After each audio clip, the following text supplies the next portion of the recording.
Self-actualization, I have told you right at the day one that right from Maslow's hierarchy, which is supposed to be the very fundamental principle which we learn in management, to analytics. Everything is present in Bhagavad. So Maslow's need hierarchy, I think you might have learned in organizational behavior subject. Every person has to go in the hierarchy in the same levels: physiological needs, then security needs, then love needs, then esteem needs, and self-actualization. This chapter speaks about that if you do your work, where is that word? Somewhere. It was in the earlier slide. If you do your work with dedication, then what you get is self-actualization. Self-actualization is the satisfaction to your mind, thinking that how the other people are looking at it. That is supposed to be the stage which you are likely to achieve after certain age of your life, maybe after 30, 40 years, where you have done some tremendous work or where you have done some kind of a dedicated work. People will start looking at you with respect. And when people look at you with respect, the feeling which you get is called as self-actualization. Just to make you my point clear, I'll give you one example from a real life. The reason being, Maslow's need hierarchy was very much criticized later by the philosophers or management thinkers at that time, giving the reason that it's not necessary that everyone should go with the same level or same sequence. You look at the people who are there on the streets, they stay in a round pipe, sewage pipe, they do not have proper food to eat, they don't have home. So forget about other needs. They don't have security needs, they don't have any policies, they don't have a secure home, they don't have life security, they don't have health security. Forget about second level. Third level, love needs. The husband will beat every day to his wife. So where the question of love comes. Self-esteem, staying in a particular society, having a particular car, not applicable to them. Self-esteem, they don't understand. That's the reason why Maslow's need hierarchy was very much criticized, whereas it is found that there were few people who do not necessarily go in the same sequence. When people commit suicide because they have a breakup, their highest need is at the bottom, love need. So they don't require, they won't bother whether they have got insurances, they have got secured home. If I don't get married to somebody whom I love, I die. For them, for that person, Maslow's need hierarchy proves to be very much wrong. Whereas some people live there only for esteem. There was one movie, Three Idiots, if you remember. And the heroine, Kareena Kapoor, I guess, she's supposed to marry somebody, I forgot the name of the actor. And then Amir Khan tells her that he is a price tag. Do you remember? So that person belongs to the esteem category. He will tell you, oh, my shoes are, say, hush puppy shoes, I am wearing a Rado watch, I am wearing, having some iPhone. So he is giving more importance to what people are looking at me as a symbol of my wealth, esteem needs. So he may not bother, because when the person reaches to esteem need, when I am having a Rado watch which is costing 1.5 lakh rupees, he definitely would have all the basic needs satisfied for him. Now the last point is self-actualization need. It was proven that many of the people, though very rare, they do have only self-actualization need. For first needs, 4 needs they don't have at all. All sadhus, all monks, real sadhus, not babas and gurus which we have today. So all sadhus and monks who go to Himalayas, their only need is to meet the God. They may be staying anywhere, they don't have policies, they don't have home, they are not married, they don't have Mercedes Benz car. But only need is self-actualization. Forget about all these ideal things. There is one real life example in the field of music. You might not have heard that person because that belongs to my era. The name of the musician is Jaydev. Do you know anybody? Or anybody knows him? Anybody knows Jaydev? I'll tell you a song. They will say, okay. So that song is composed by Jaydev. Abhi na jao chhodkar ke dil abhi bahana. Right? That is composed by Jaydev. He was very famous for all the composition of his songs. When he died, his need was only self-actualization. Mohammed Rafi, Lata Mangeshkar, Asha Bhosle, you might have heard these names. So these singers used to charge 0 rupees or maximum 1 rupee from Jaydev to sing for him, because he always had given quality songs. Whereas at that time, same time, Mohammed Rafi used to charge 5,000 rupees for some another musician. For Jaydev only 1 rupee. Lata Mangeshkar again 5,000 rupees, for Jaydev only 1 rupee. Film producers, Jaydev never used to charge money. He said, okay, you don't give me any money, it doesn't matter. I will be giving my best songs to you. Let me tell you the fact. This I am talking about 1960-70, when 5,000 rupees at that time was 50 crore rupees today. Shankar Jaikishan was another musician who used to charge 4.5 lakh rupees at that time for one song, which may be somewhere around 450 crores today. People used to give him. What I am trying to tell is that Jaydev, when he died, he was not having a home. He was staying in a rental flat. He was not married. So second, love need was not there. He didn't have a bank balance. He didn't have any kind of insurance. But what he has till today is one of the top 5 music directors for giving the best possible song compositions.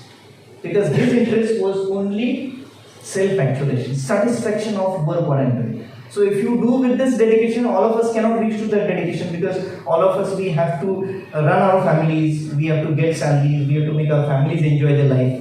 Fine, that is the reason probably Jaydev never got married. He doesn't want to get entangled with all other complications.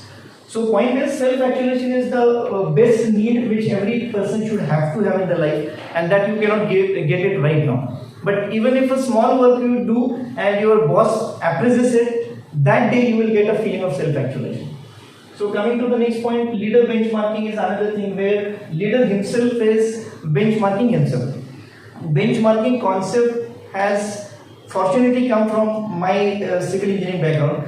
You might have been seeing on the streets, there is one person standing with a rod in his hand, or maybe some kind of scale where there are some markings, and there's somebody standing away from him and he's seeing some binocular kind of a thing, instrument, and then he's seeing in it and writing down something. So that person who's standing with that shaft or that scale, that is the point of reference, what we say. So where he is putting that on the ground, so that ground is considered as 0, 0 level. So he will put that at some another place, that ground may be slightly lower or slightly higher. So with reference to this point, how much is that level up or down? It is called as benchmarking with this particular point. So benchmarking concept is taken as it is from this engineering to management, that when you benchmark somebody, means you try to compare yourself with somebody. And that shouldn't be done. That again reference will come later. You should never be comparing yourself with somebody else. Human resource management says, that is the fundamental of HRM, that every individual human being is different. We don't have 2 people exactly the same in the entire world. Some people might be telling you there are 7 people like you in the world, but that may be only by look. But then nature-wise, the psychology-wise, there are no 2 people same in the world. Every life has a story, I have told you on day 1. So every person will behave differently, every person has got a different psychology, different psyche, different behavioral pattern, different understanding of things happening around, different way of thinking, different way of putting it in the memory, retrieving it. Everything will change from person to person. So from that point of view, when you benchmark yourself with somebody, that is the wrong thing to do. Because you are totally different from somebody else. You may be an athlete, in that way you may be seen with some another athlete, you are running a race with him, you come first, he comes second, something like that. Next time, he will come first, you will come second. Formula 1 races. Who's that? Who was the 3rd position in this recent race? Hamilton? Hamilton stood 3rd, but he was first for last 7 races. 8th race, there was some politics as said, that person was removed from that company's role. Whatever happened. But then that is just a competition. In competition, what you are doing? You are comparing yourself with somebody else. And that is the reason in 10th standard and 12th standard results, when we were in 10th standard, 12th standard, there used to be a bold list. And we used to call it Bolda Kon Nala. That list is not there. Why? Because we are not making you to compare yourself. What you are supposed to do is you compare yourself with yourself.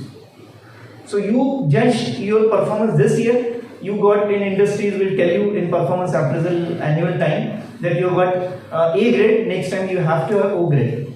So what is happening? You are comparing with yourself. Now next year I have to get O grade, this year I have got A. This year I have got B, next year I must get A. So you are trying to compare yourself, and every leader should compare his own performance. Because ultimately whatever happens in any company, CEO or MD means the leader of that company is always held responsible. Plus minus, whatever negative thing happening, whatever positive things happening, the leader of the organization is always held responsible. So if he decides the target, he has to check with himself whether he means his company is achieved the target. If he is successful, then he will put next higher target. Whenever leaders will give you the target, those are the targets which are shaped by the leader. We do have in marketing territory manager. So somebody is in charge of Satara district, somebody is in charge of Kolhapur district, somebody is in charge of this Ahmednagar district, Nasik district. So district wise they have got zone, and every district manager or a territory manager or a whatever you call regional manager is given some target, and that target is done. Next year the manager will give much higher target because he has achieved it this year. If he has not achieved, he has to achieve it next year. It means he is comparing himself with himself, not with another region. That top level people will do. They will have a comparative analysis. Ahmednagar district is going down as compared to last year to improvise. So that regional manager will give target to the people who are working under him, and then he will achieve a target. So in short, leadership benchmarking is comparing yourself with yourself, comparing your own performance with your own performance, not with somebody else. So for that you need to set standards, goodwill, and goodwill is supposed to be maintained or mentioned. I'll come to it in later chapter. Role clarity should be there, words are. That is the reason why most of the times we find people talking about, I was not supposed to do it. ये मेरा काम नहीं है, उसने करना चाहिए. How this can happen when you have been given a JD very properly at the time of appointment? Most of the people don't read that JD when they get the appointment. They only read the salary, कितना CTC मिल रहा है, and they don't read the appended pages which talks about what you're supposed to do. And then these kind of comments come कि मुझे मालूम नहीं था, ये मेरा काम नहीं है, दूसरे का काम है. And then the management will call you and will ask you to read your JD. देखो ये तुम्हारा ही काम है. So here we are talking about role clarity. What you're supposed to do, it must be very clear in your mind. Role clarity, and that will of course lead to a satisfaction. Merits, capabilities, qualities, and ego. Just I'll leave it to next chapter. Inner willingness, dedication to work, educate the ignorance. This is the best thing to do. I have said one sentence on day one. You must know what you don't know. It means where you are speaking about your ignorance, which are the areas where you need to improvise, that you must know. So you must be knowing your ignorance. Accordingly, you have to educate yourself. Achieving knowledge for self-development, every individual is different. That's what I have told already. Human resource management concept is in third chapter. Individual knowledge, you have to improve skills and abilities. All these things put together we call as competencies. Competencies is KSA, knowledge, skills and attitude, all to be improved.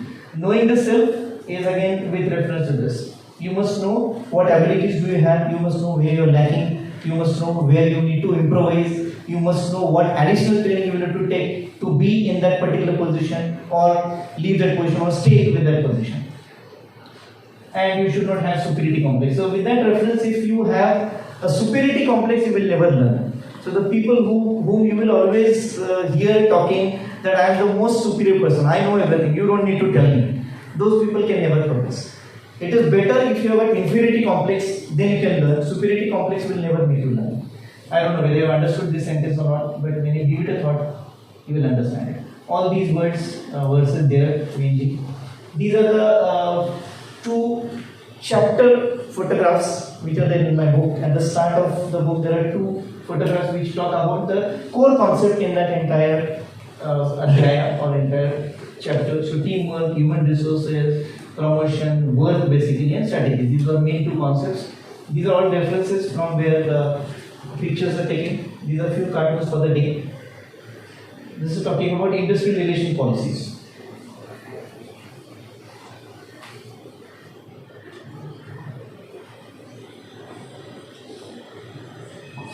See whether you understand this or not.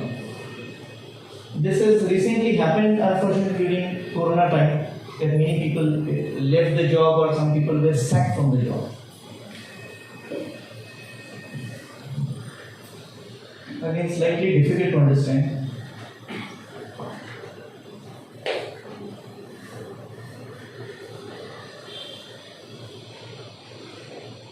IR is industrial relations.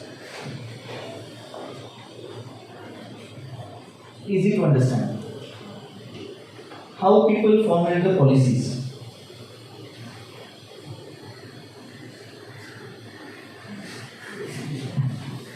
What if we train them and they leave?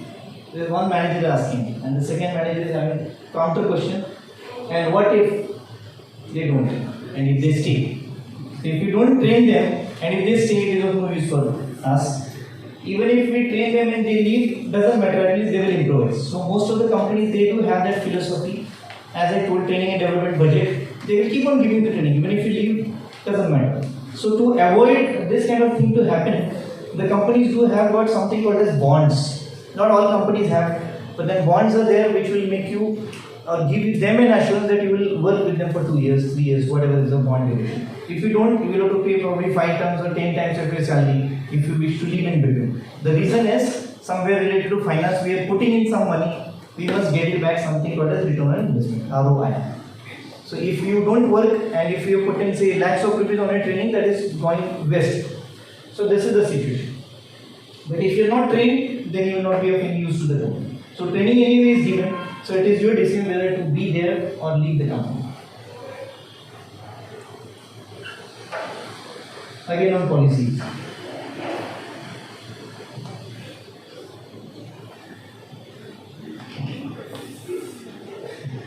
The motto is, if you are unhappy for any reason, we will feel really bad.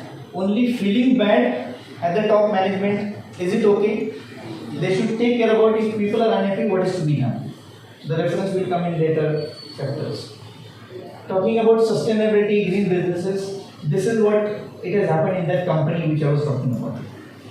They simply have a big board at the start or at the entrance, we are green, and then the backside goes all effluent is going to the river. So we are green only in the face, but at the backside all these things are happening. A demonstrating example of green environment.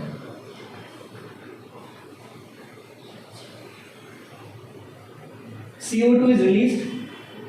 Do you think that in this classroom right now carbon dioxide is released? Yes. 5th standard basics.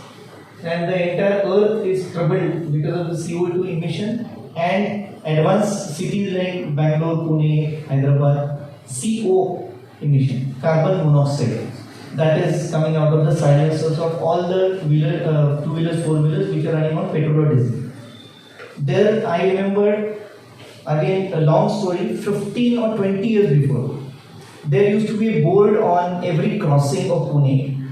Carbon dioxide Dhoka Mukta Patali. Dhoka Mukta Patali means the level where you are, at that level you are comfortable, you can still inhale the air. And that was 50 with some unit. So 50 was Dhoka Mukta Patali. If it crosses 50, then it would have been dangerous to all the people in that street, health of all the people. This was a board 20 years before in all the crossings in Pune. And that time it used to have a board of 160 as a figure. And if 160 is the carbon monoxide emission in that crossing, when 50 is Dhoka Mukta Patali, you can just imagine what must have been happening to the people travelling by that road. So this level went on increasing and increasing. After 20 years, it must have definitely gone to 10,000. Whereas Dhoka Mukta is still 50. What corporation have done? Ignorance. We have got a saying in Marathi, Ajnana Madhe Sukh Asta.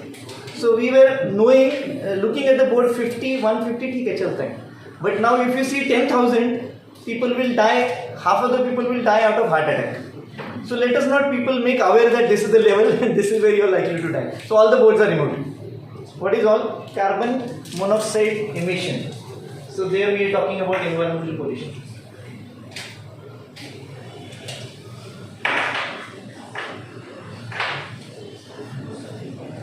Anybody knows the concept of oxymoron? Oxymoron is two opposite words put in with each other. We always say Bhayankar Sundar. Bhayankar and Sundar are two different words, opposite words, those are coming together. Then we do have natural acting. Acting itself is fake. So how can natural acting be there? There was a list of such oxymorons came on WhatsApp, and the last oxymoron was happily married.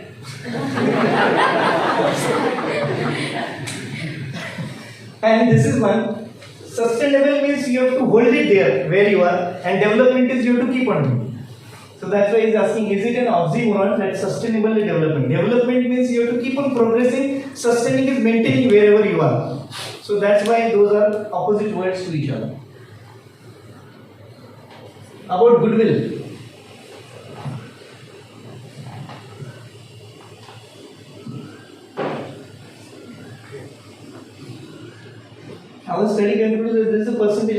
customers who will buy from us without any effort whatsoever on our part. 0% customers will buy from us. That is the goodwill of a company. Is it good? I ask people, goodwill is a part of your balance sheet, right? One more on strategy. Old trick and that works cannot afford to pay good package, so encouraging them with designations. There is no such kind of thing happening in the industry. Chief executive, chiefest executive, keeping the salary same. Another on HRM.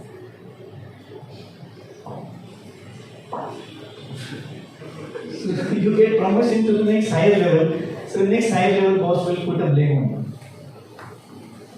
That's it. Thank you for the day.